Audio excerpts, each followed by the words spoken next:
Welcome! In this video, we will cover how to filter and mass distribute estimates and opportunities.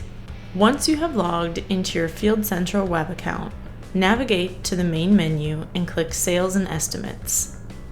Then click Open on the Estimates and Opportunities page. On the Estimates and Opportunities page, use the filters on the left side of the screen to search as desired. From this log, users will be able to quickly review the stage, status, and next steps for the various properties. You are also able to use the links column to view the property, estimate, opportunity, or contract.